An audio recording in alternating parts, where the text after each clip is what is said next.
بحکم احادیث ایمان یہ ہے کہ ہو سب سے بڑھ کر محبت نبی کی۔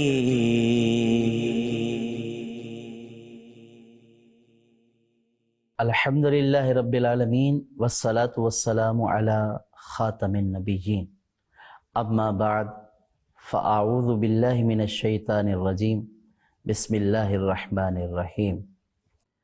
امام بخاری رحمۃ اللہ تعالی علیہ ابو قریب محمد بن علاء کے طریق سے حضرت ابو ہریرہ رضی اللہ تعالی عنہ سے روایت کرتے ہیں۔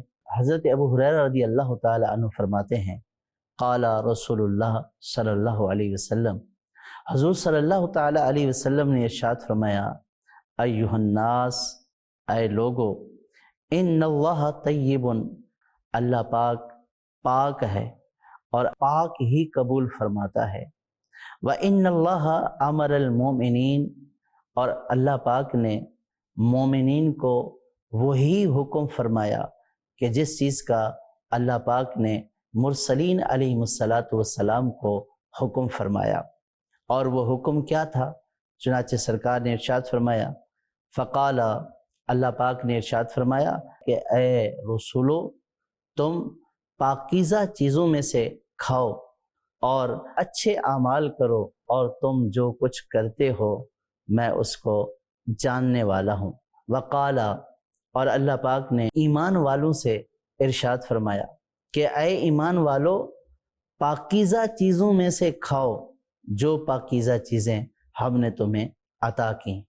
ثم ذکر الرجل یطیل السفر، پھر راوی کہتے ہیں کہ نبی کریم صلی اللہ تعالی علیہ وسلم نے ایک ایسے شخص کا ذکر کیا جو بہت لمبا سفر کرتا ہے، اشعث اغبر یمد یدیہ الی السماء یا ربی یا ربی، اور سفر کی وجہ سے اس کے چہرے پر گرد وغیرہ کے آثار ہیں، اور وہ اپنے ہاتھوں کو آسمان کی طرف بلند کرتا ہے اور کہتا ہے، یا ربی یا ربی، اے میرے رب اے میرے رب، ومطعمہ حرام ومشربہ حرام وملبسہ حرام وغذی بالحرام فانا یستجاب لذلک۔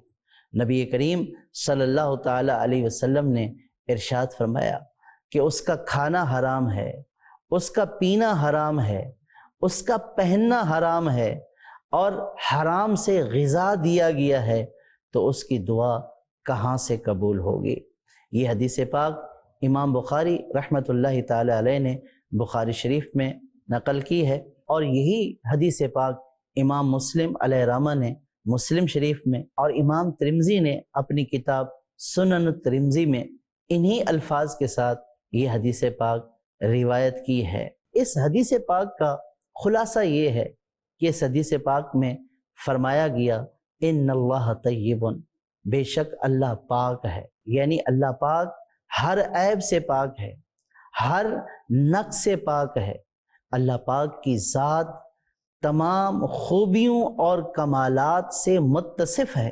اللہ پاک پاک ہے اور وہ پاک ہی کو قبول فرماتا ہے، لہٰذا اس حدیث پاک میں بتایا گیا کہ بندوں کو چاہیے کہ وہ اپنے اعمال میں سے اور اپنے اموال میں سے وہ چیز اللہ پاک کی بارگاہ میں پیش کریں کہ جو عمل صاف ستھرا ہو، اس میں کسی دوسرے کے لیے دکھاوا نہ ہو، اور اپنا مال وہ پیش کرے جس مال میں کوئی ملاوٹ نہ ہو، جو حرام طریقے سے نہیں بلکہ جائز طریقے سے حاصل کیا گیا ہے۔ کیوں؟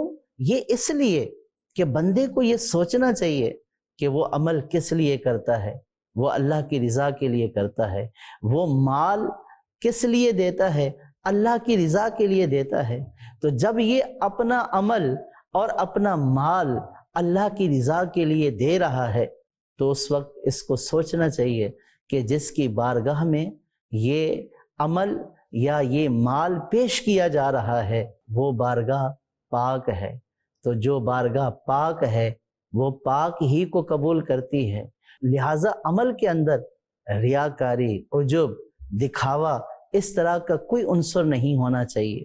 اسی طرح جو مال اللہ پاک کے راستے میں پیش کرنا ہے اس مال میں بھی حرام کا، ملاوٹ کا، دھوکہ دہی کا، چوری کا، غصب کا کوئی عنصر نہیں ہونا چاہیے، اس لیے کہ یہ اللہ پاک کی بارگاہ میں پیش کیا جا رہا ہے۔ اس حدیث پاک میں آگے یہ بیان کیا گیا کہ اللہ پاک نے انبیاء علیہ السلام اور مومنوں کو حلال اور پاکیزہ چیزوں کے کھانے کا حکم فرمایا، یعنی جو حکم انبیاء علیہ السلام کو اللہ پاک نے ارشاد فرمایا وہی حکم مومنوں کو بھی ارشاد فرمایا۔ اس حدیث پاک کے اس حصے میں یہ میسج ہے کہ شریعت نے شروع سے ہی حلال چیزوں کو مشروع کیا ہے، یعنی جائز کیا ہے، اور حرام اللہ پاک کو ناپسند ہے اور اللہ پاک نے اس سے بچنے کا حکم دیا۔ اللہ پاک حلال اور طیب چیزوں کو پسند فرماتا ہے، اور جس کو اللہ پاک پسند فرماتا ہے اسی کا حکم اللہ پاک نے انبیاء اور رسول کو عطا فرمایا، اور اسی کا حکم تمام مومنوں کے لیے بھی ہے۔ اس حدیث پاک کے آخر میں نبی کریم صلی اللہ تعالی علیہ وسلم نے ایک ایسے شخص کا ذکر فرمایا کہ جو لمبا سفر کرتا ہے۔ لمبے سفر سے مراد شارحین حدیث نے یہ بیان کی ہے کہ جو اپنی زندگی کا اکثر حصہ طلب علم دین کے لیے صرف کرتا ہے، یعنی طلب علم دین کے لیے سفر کرتا ہے، حج کے لیے سفر کرتا ہے، نیکیوں کو حاصل کرنے کے لیے سفر کرتا ہے، یعنی کتنا خوش نصیب ہے وہ شخص کہ جو اپنی زندگی میں نیک اعمال کو حاصل کرنے کے لیے اللہ تبارک و تعالیٰ کے راستے میں نکلتا ہے۔ پھر حضور صلی اللہ تعالیٰ علیہ وسلم نے ارشاد فرمایا کہ یہ شخص آسمان کی طرف ہاتھ اٹھاتا ہے۔ آسمان کی طرف ہاتھ اس لیے اٹھاتا ہے کہ دعا کا قبلہ آسمان ہے۔ جس طرح ہم نماز میں کعبہ شریف کی طرف منہ کرتے ہیں تو دعا کا جو قبلہ ہے وہ آسمان ہے، اسی لیے دعا میں آسمانوں کی طرف ہاتھ بلند کیے جاتے ہیں۔ تو یہ شخص آسمانوں کی طرف ہاتھ بلند کر کے کہتا ہے یا ربی یا ربی۔ یہ یا ربی کے جو الفاظ ہیں حدیث پاک میں یہ الفاظ 2 مرتبہ بیان کیے گئے، اور یہ الفاظ کیوں بیان کیے گئے؟ شارحین حدیث نے اس کی وجہ یہ بیان کی ہے کہ جس دعا کی ابتدا اس کی یا ربی کے الفاظ سے ہو تو وہ دعا قبول ہوتی ہے۔ حضرت امام جعفر صادق رضی اللہ تعالی عنہ کا فرمان ہے کہ جو اپنی دعا سے پہلے یا ربنا یا ربنا یا ربنا کہتا ہے تو اللہ پاک اس کو ہر خوف سے نجات عطا فرماتا ہے، اور اس کے دل میں جو بھی خواہش ہوتی ہے اللہ پاک اس کی ہر مراد کو پورا فرما دیتا ہے۔ تو اس حدیث پاک میں بھی یہ فرمایا گیا کہ یہ شخص اپنے ہاتھ بلند کرتا ہے آسمان کی طرف اور یا رب کہتا ہے۔ محترم ناظرین غور کیجیے، ایک طرف وہ تمام اسباب بیان کیے جا رہے ہیں جو اسباب کسی نیک صالح شخص کے ہوتے ہیں اور جو اسباب دعا کی قبولیت کا سبب بنتے ہیں۔ ایک شخص اللہ پاک کے راستے میں سفر کرتا ہے، کبھی طلب علم دین کے لیے، کبھی کسی دوسری نیکی کے حاصل کرنے کے لیے، کتنا خوش بخت ہے وہ شخص، اور پھر وہ اپنے رب کو پکارتا ہے ان الفاظ کے ساتھ کہ جو دعا کی قبولیت کا سبب ہیں، لیکن کیا اس کی دعا قبول ہو گئی؟ نہیں۔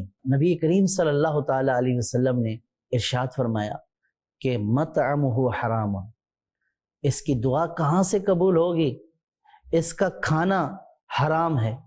ومشربہ حرام، اس کی دعا کہاں سے قبول ہوگی؟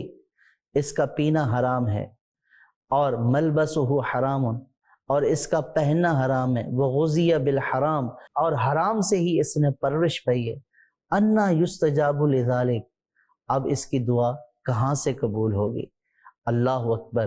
ایک طرف ان تمام چیزوں کا ذکر کر دیا جو دعا کی قبولیت کے اسباب ہیں، اور دوسری طرف بتا دیا گیا کہ اگرچہ یہ اسباب موجود ہیں اور جو یہ کام کرتا ہے یہ کام سارے ایسے ہیں کہ جو دعا کی قبولیت کا سبب بن سکتے ہیں، لیکن اس کے لیے ضروری یہ ہے کہ اپنے کھانے کو پاک کرنا پڑے گا، اپنے پہننے کو پاک کرنا پڑے گا، اپنے پینے کو پاک کرنا پڑے گا۔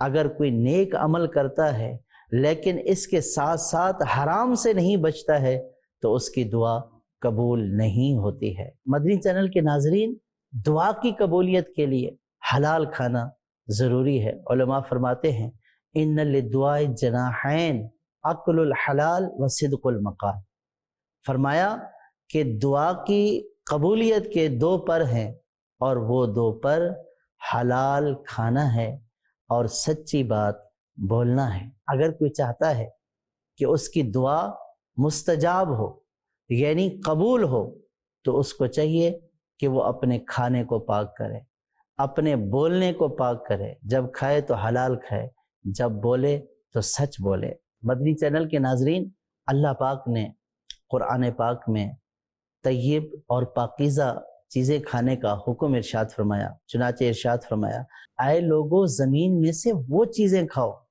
کہ جو حلال اور طیب ہیں، اور شیطان کی پیروی نہ کرو کہ شیطان تمہارا کھلا دشمن ہے۔ ایک اور جگہ پر اللہ پاک نے ارشاد فرمایا یا ایھا الذین آمنوا کلوا من طیبات ما رزقناکم، اے ایمان والو ہمارے رزق میں سے، ہمارے دیے ہوئے میں سے پاکیزہ چیزیں کھاؤ اور اللہ پاک کا شکر ادا کرو۔ مدنی چینل کے ناظرین، ان آیات میں ہمیں حلال اور پاکیزہ چیزوں کے کھانے کا حکم ارشاد فرمایا گیا۔ حلال اور طیب سے مراد وہ چیز ہے جو خود بھی حلال ہو اور اس کو حاصل بھی جائز طریقے سے کیا گیا ہو، جیسے بالفرض بکرے کا گوشت ہے، یہ خود اس کا کھانا بھی حلال ہے، اور اس کو جائز طریقے سے حاصل بھی کیا گیا ہو تو یہ حلال اور طیب چیز ہے۔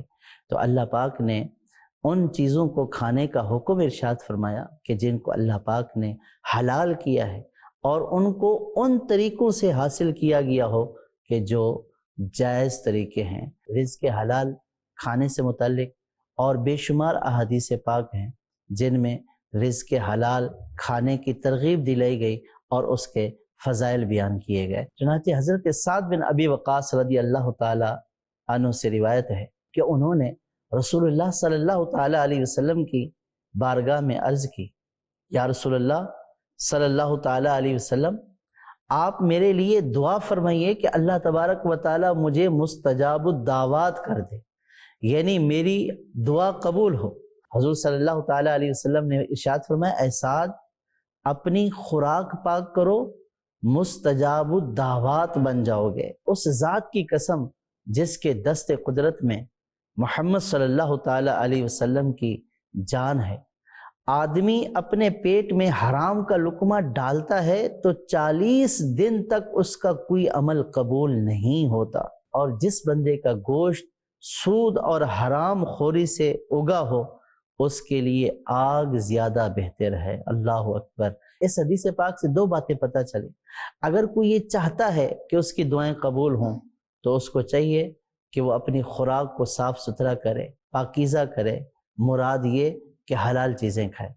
اور پھر نبی کریم صلی اللہ تعالی علیہ وسلم نے قسم کھا کر ارشاد فرمایا کہ جس کا جسم سود اور حرام سے پلا ہوا ہو وہ جسم آگ کے زیادہ لائق ہے، یعنی اس کے لیے شدید وعید نبی کریم صلی اللہ تعالی علیہ وسلم نے بیان فرمائی۔ ایک اور حدیث پاک میں ہے، حضرت ابو سعید خدری رضی اللہ تعالی عنہ سے روایت ہے، رسول کریم صلی اللہ تعالی علیہ وسلم نے ارشاد فرمایا جس شخص نے حلال مال کمایا پھر اسے خود کھایا یا اس کمائی سے لباس پہنا اور اپنے علاوہ اللہ تعالیٰ کی دیگر مخلوق جیسے اپنے اہل و عیال اور دیگر لوگوں کو کھلایا اور پہنایا تو یہ عمل اس کے لیے برکت اور پاکیزگی ہے۔ اس حدیث پاک سے پتہ چلا کہ انسان خود بھی جو کھائے اور پہنے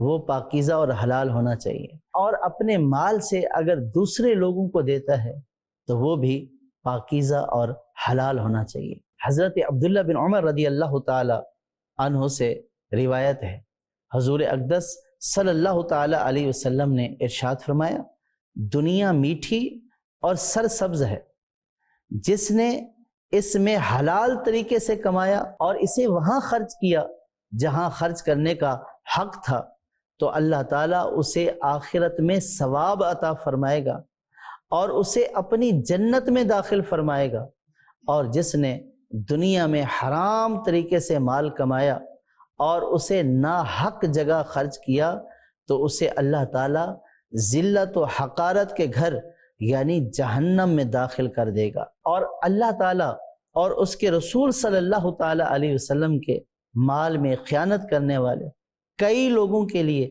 قیامت کے دن جہنم ہوگی۔ اللہ پاک ارشاد فرماتا ہے جب کبھی بجھنے لگے گی تو ہم اسے اور بھڑکا دیں گے، یعنی جب جہنم کی آگ بجھنے لگے گی تو ہم اسے اور بھڑکا دیں گے۔ محترم سامعین، اس حدیث پاک سے پتہ چلا کہ اللہ پاک حلال کمانے کو پسند کرتا ہے، اور جو بندہ خرچ کرتا ہے تو اس خرچ میں بھی حلال کو پسند فرماتا ہے، اور ایسے شخص کا ٹھکانہ جنت ہے۔ اور جو حرام کماتا ہے، حرام خرچ کرتا ہے، تو اس کا ذلت اور حقارت والا ٹھکانہ جہنم ہے۔ اور اللہ پاک نے یہ ارشاد فرمایا کہ جہنم کی آگ جب بھی ٹھنڈی ہوگی ہم اسے اور بھڑکا دیں گے۔ ان تمام احادیث پاک کا خلاصہ یہ ہے کہ اللہ پاک پاک ہے، پاک کو قبول کرتا ہے، حلال کو پسند فرماتا ہے، حلال خرچ کرنے پر ثواب عطا فرماتا ہے، حلال پہننے، حلال کھانے، حلال پینے پر اللہ پاک مزید اپنے انعامات و اکرامات کی بارش کرتا ہے۔ جو حرام کھاتا ہے اگرچہ نیک عمل کرے، اگرچہ کیسے ہی اچھے اعمال کرے، اگرچہ کتنا ہی صدقہ اور خیرات کیوں نہ کرے، اللہ پاک کی بارگاہ میں وہ ہرگز قبول نہیں ہے۔ اللہ پاک ناپاک مال کو، حرام مال کو قبول نہیں فرماتا ہے۔ اللہ پاک ہمیں حلال چیزوں کو کھانے اور ان چیزوں کو حلال طریقے سے حاصل کرنے کی توفیق عطا فرمائے۔ آمین بجاہ النبی الامین وصلی اللہ تعالی علی محمد۔ بحکم احادیث ایمان یہ ہے کہ ہو سب سے بڑھ کر محبت نبی کی۔